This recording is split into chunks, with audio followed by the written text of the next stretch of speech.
their service to our country. I think part of the discussion here, as you can see, we feel very, very strongly about FISA 702. We work with it literally every day.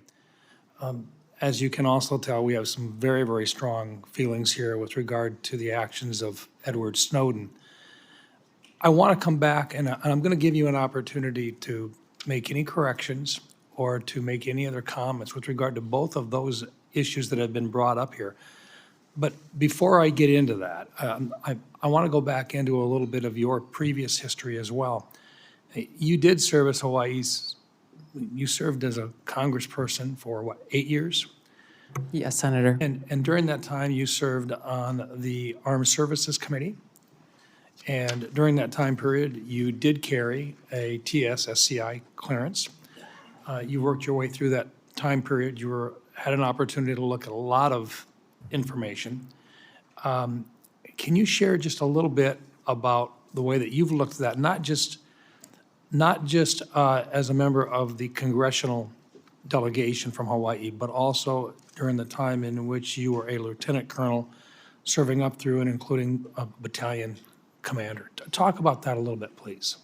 Thank you, Senator, for your question. In both of those roles, I had exposure to different sides of how critical our national security is and the unique role that our intelligence community plays in ensuring our national security. My most recent deployment with the military was as part of a joint special operations task force to Djibouti and Somalia, where our mission was to support the Somalis government and military's focus on defeating al-Shabaab, which is al-Qaeda's element there within East Africa. One of the things that we came across there that I hadn't known previously, even having served in Congress for 8 years because it hadn't been focused on, was how al-Shabaab specifically was the biggest funder of al-Qaeda in the Arabian Peninsula, which again should be of unique concern and interest to our own national security concerns.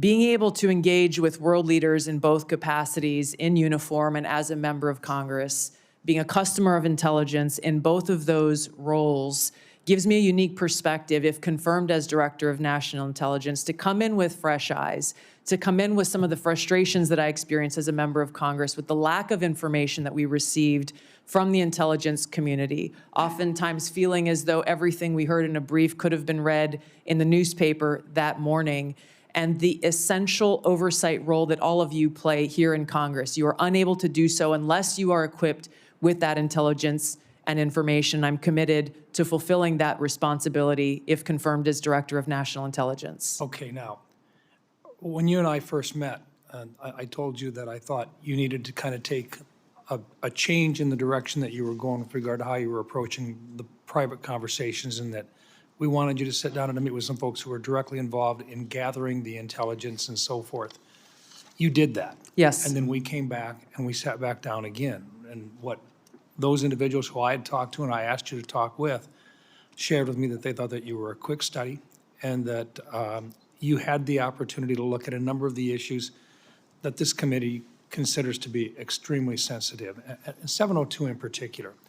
Now, I've got about a minute left, but I want to give you an opportunity in front of this committee to share your position in your own words about how strong or how much it is needed with regard to the continuation of 702 and your support for it. Thank you, Senator. 702 provides a unique security tool and capability that is essential for our national security. There are a number of areas that we would be blind from a national security perspective without this capability. It also must exist next to having safeguards in place to ensure Americans' civil liberties are protected. As you know, Senator, it is illegal under 702 to target any U.S. person. There are several other sections within FISA that speak to some of the civil liberties reforms that you all passed in last year's legislation. So let me finish with this. 702 in its current form stays in effect for the next year. You would agree that there were reforms made which fixed a number of the items that you had a problem with in the first place. Is that correct? It's correct, Senator, and some of those reforms that you enacted were a specific to some of the legislation that I introduced back when I was in Congress, such as prohibiting the abouts collection as well. Thank you. Thank you, Senator Round. Senator